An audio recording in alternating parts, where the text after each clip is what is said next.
Last की बात में अब बात करते हैं म्यांमार की, जहां पर जब से सेना ने तख्ता पलट किया है, निर्दोष नागरिकों की जान जा रही है। एक अनुमान है कि अब तक 125 लोगों की जानें ली जा चुकी हैं। ये वो लोग हैं जो उस देश में जमहूरियत की मांग कर रहे हैं।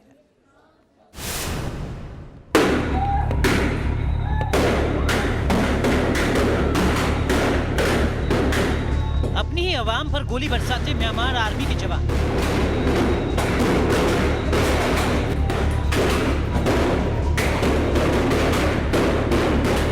प्रदर्शन करते लोगों को चुन चुन कर मारती सेना।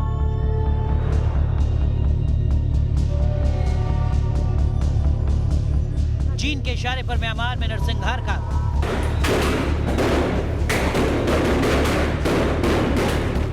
14 मार्च का दिन म्यांमार के लिए बेहद खूनी साबित हुआ। रविवार को तख्ता पलट के खिलाफ प्रदर्शन कर लोगों की भीड़ पर फायरिंग से 38 लोगों की मौत हुई।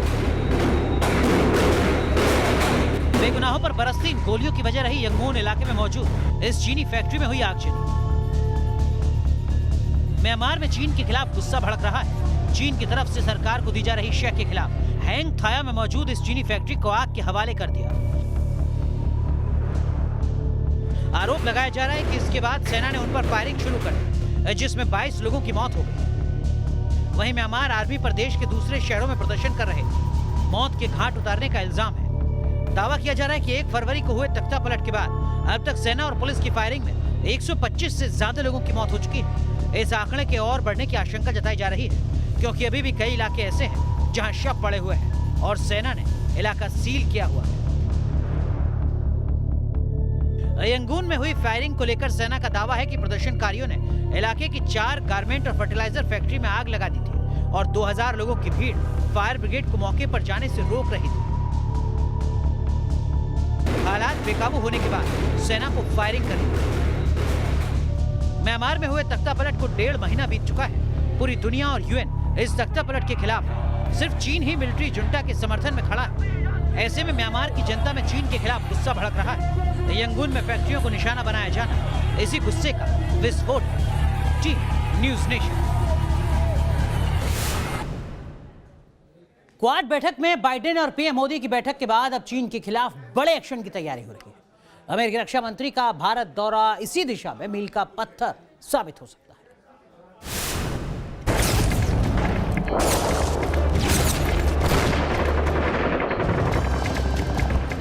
समंदर में विस्तारवाद के खिलाफ अचूक तैयारी।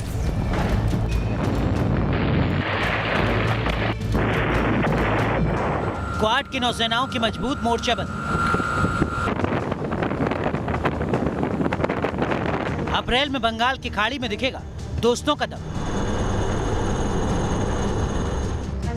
चीन के खिलाफ सुपर पावर की बड़ी तैयारी।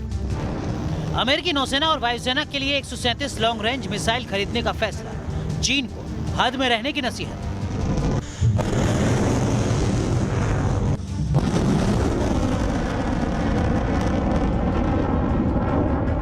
क्वाड के हेड ऑफ स्टेट्स की मीटिंग हो चुकी है और अब बारी एक्शन की है और इसी एक्शन को जमीन पर लागू करने की जिम्मेदारी दी गई है अमेरिकी रक्षा मंत्री लॉयड ऑस्टिन को।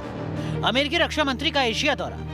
अपने एशिया दौरे के तहत अमेरिकी रक्षा मंत्री पहले जापान और दक्षिण कोरिया जाएंगे। इसके बाद वो भारत की यात्रा पर भी आएंगे। अमेरिकी रक्षा मंत्री 19 मार्च से 21 मार्च तक भारत के दौरे पर रहेंगे।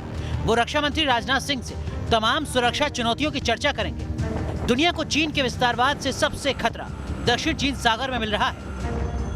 मार्च में अमेरिकी रक्षा मंत्री का दौरा होगा।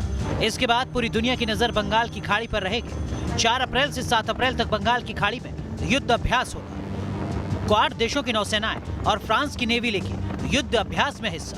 क्वाड का मकसद साफ है, चीन की किसी भी नापाक हरकत को करारा जवाब देना। चीन के खिलाफ मोर्चेबंदी में क्वाड के अलावा फ्रांस और दक्षिण कोरिया जैसे देश भी सहयोग कर रहे हैं। एक तरफ यूएस डिफेंस सेक्रेटरी भारत यात्रा पर आने वाले हैं, तो वहीं दूसरी तरफ क्वाड के साथ फ्रांस ज्वाइंट एक्सरसाइज की तैयारी कर रहा है।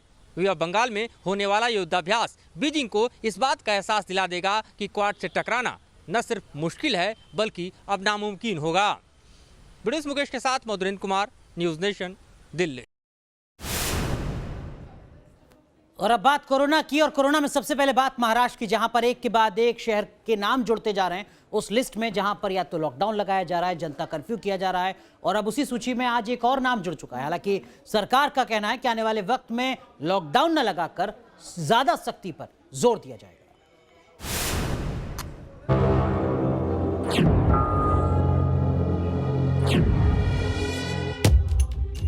रेलवे स्टेशन पर भीड़ है, लेकिन लोग मास्क नहीं पहनेंगे।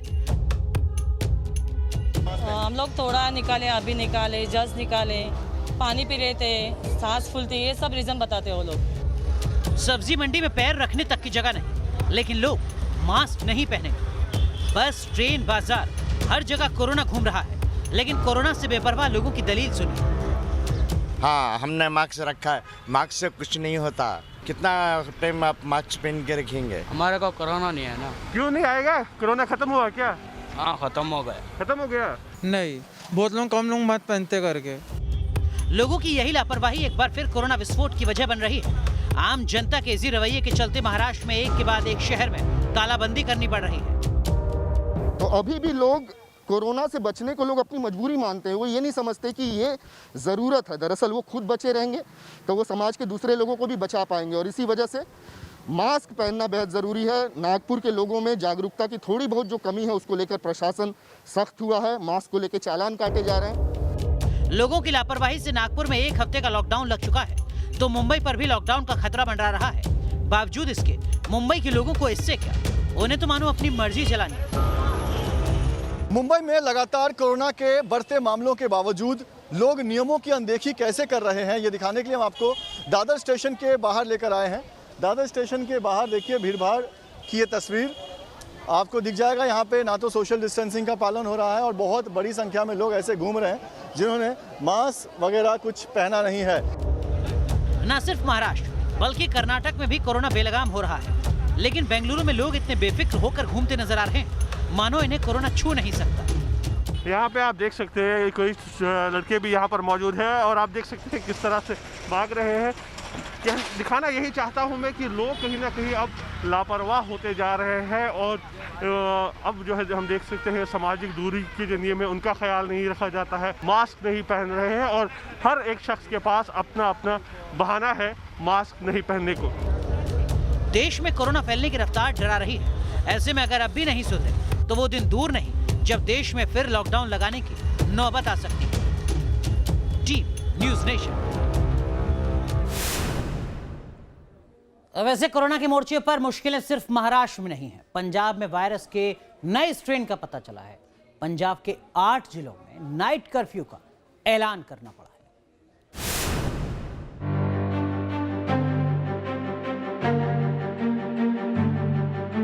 एक तरफ देश के कई हिस्सों में कोरोना के बढ़ते मामलों की टेंशन और दूसरी तरफ पंजाब के कुछ इलाकों में नए स्ट्रेन की दस्तक। महामारी का खौफ एक बार फिर बढ़ने लगा है। पंजाब के जालंधर, नवाशहर और शाहपुर में कोरोना वायरस का नया स्ट्रेन मिला है। नए स्ट्रेन की तस्दीक N440K के नाम से हुई है। इसके साथ ही 8 जिलों में नाइट कर्फ्यू लगा दिया गया है। मोहाली, जालंधर और लुधियाना में भी नाइट कर्फ्यू लगाया गया है। पंजाब के स्वास्थ्य मंत्री 16 मार्च को खुद नए स्ट्रेन से प्रभावित इलाकों का दौरा कर तैयारियों पर बैठक करने वाले हैं। वो नया स्ट्रेन आया है, वो खास करके जलंधर, नवाशहर डिस्ट्रिक्ट में और होशियारपुर में है। कल मैं वहाँ पे जा भी रहा हूँ, तीनों डिस्ट्रिक्ट में मैं खुद आप भी जा रहा हूँ कि वहाँ पे जो पूरा उसका फीडबैक लेने के लिए।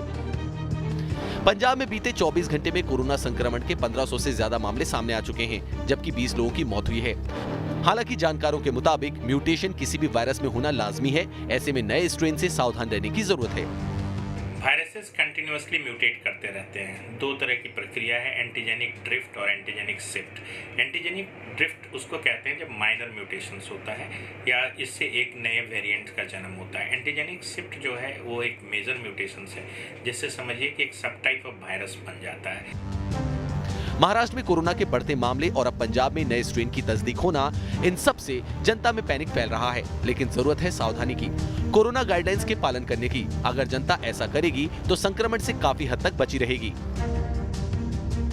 तो जान लीजिए, महामारी टली नहीं है, संकट गया नहीं है। लिहाजा अभी भी आपको कोविड एप्रोप्रिएट बिहेवियर का न सिर्फ पालन करना होगा बल्कि दूसरों को भी टोकना होगा। इससे आप बचेंगे, आपका राज्य बचेगा और हिंदुस्तान भी महामारी से काफ़ी हद तक बचा रहेगा। जर्नलिस्ट अमित कुमार के साथ राहुल डबास, न्यूज़ नेशन, दिल्ली। अब बात राजस्थान की सियासत की, जहां फोन टेपिंग का जिन फिर से बाहर निकला है। तकरीबन 7 महीने पहले के फोन टैपिंग विवाद ने उस वक्त तूल पकड़ा जब राजस्थान सरकार ने विधानसभा में एक सवाल के जवाब में माना कि फोन टैपिंग की गई थी। अब इस मामले पर भारतीय जनता पार्टी ने जांच की मांग की है।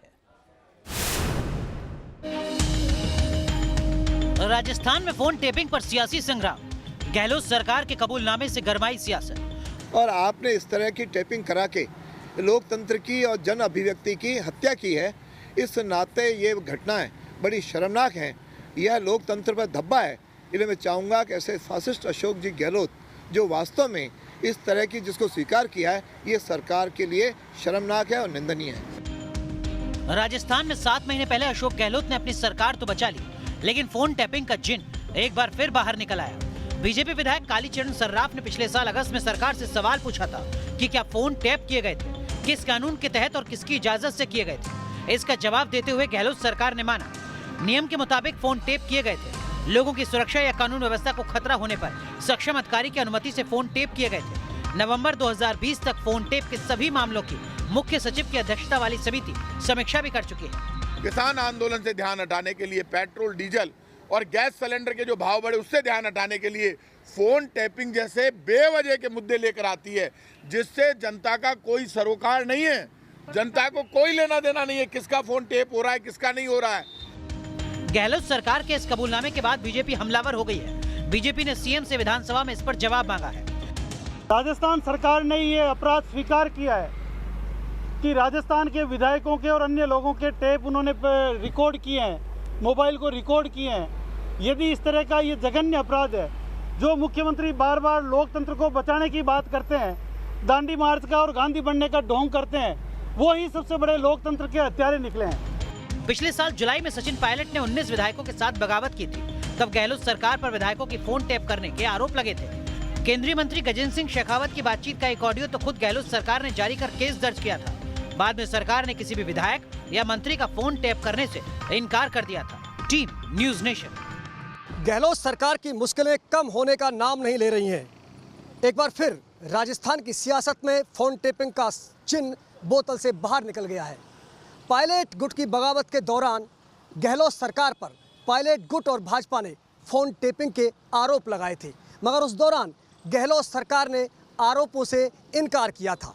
मगर राजस्थान विधानसभा में भाजपा विधायक के एक सवाल के जवाब में गहलोत सरकार ने माना है कि विधायकों की फोन टेपिंग की गई थी।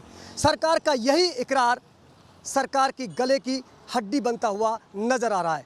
वजह साफ है, भाजपा एक बार फिर हमलावर है और सरकार पर जवाब देते हुए नहीं बन रहा है। वीडियो जर्नलिस्ट राजू चौधरी के साथ लाल सिंह फौजदार, न्यूज नेशन, जयपुर।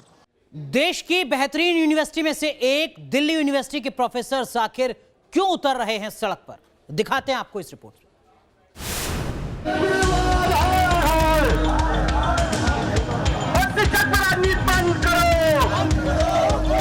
ये सरकार इतनी डरती है टीचर से और टीचर की तनख्वाह रोकती है। आज इस सरकार की लड़ाई शिक्षक के कलम से है।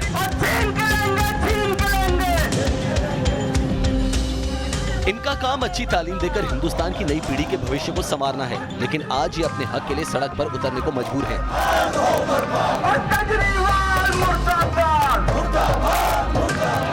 टूटा की तरफ से प्रदर्शन किया जा रहा है और सीएम केजरीवाल के घेराव की कोशिश है, क्योंकि 12 कॉलेज ऐसे हैं जहां पर नहीं मिली है अभी तक तनख्वाह और कई महीनों से लेट हो रही है तनख्वाह। दिल्ली यूनिवर्सिटी टीचर्स एसोसिएशन यानी डूटा के बैनर तले 12 कॉलेज के टीचर्स ने प्रदर्शन किया।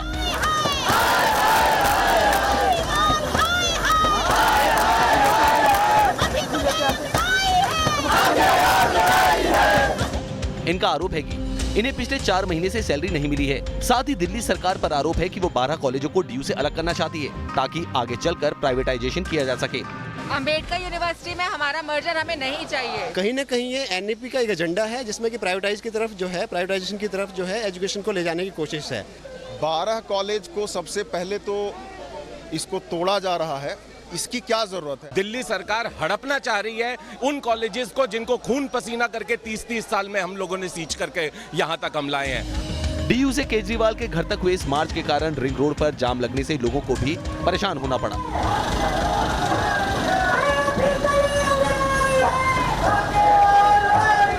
यहाँ आप देख सकते हैं कि रिंग रोड है और रिंग रोड से पूरे रास्ते को बंद कर दिया गया है। तकरीबन 20-25 मिनट हो गए हैं, आधे घंटे के आसपास का वक्त हो गया है जब रिंग रोड को बंद कर दिया गया है। यानी एक लंबी रैली है, उस लंबी रैली की वजह से, इस मार्च की वजह से रिंग रोड को बंद कर दिया है और आम मुसाफिर भी काफ़ी परेशान हैं।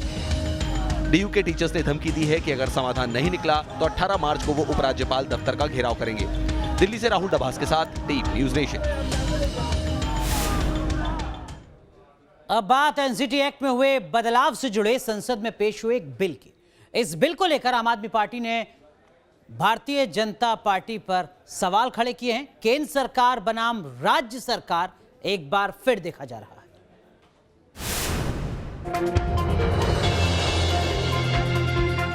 दिल्ली पर किसका अधिकार?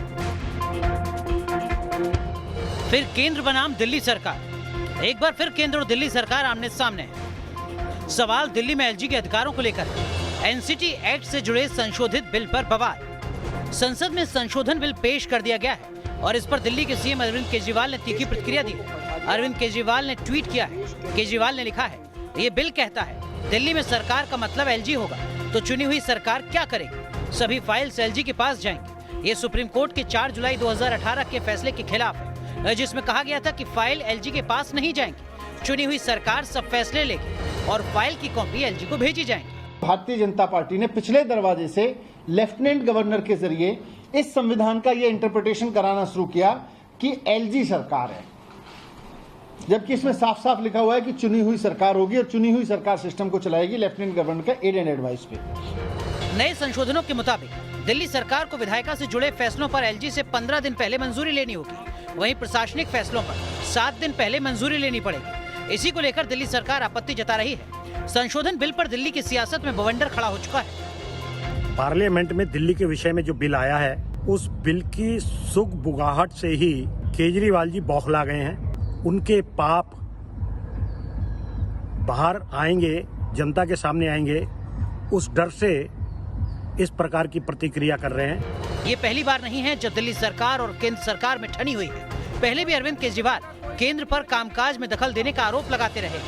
रविकांत राय, न्यूज़ नेशन, दिल्ली। चलिए लाख टके की बात में आज के लिए बस इतना ही, लेकिन एक और देश में हुआ बुर्का बैन और शुरू हो गई बहस। भारत के पड़ोसी श्रीलंका ने एक बड़ा फैसला लेते हुए मुस्लिम समुदाय के लिए बुर्का, हिजाब और मदरसे बैन करने का ऐलान कर दिया। क्यों यूरोप की तरह ही अब दक्षिण एशिया में भी बुर्के बैन किए जाने का सिलसिला शुरू हो गया है। दिखाएंगे आपको पूरी खबर फिनांस त्यागी के साथ, खबर कट टू कट स्पेशल में बस थोड़ी देर में।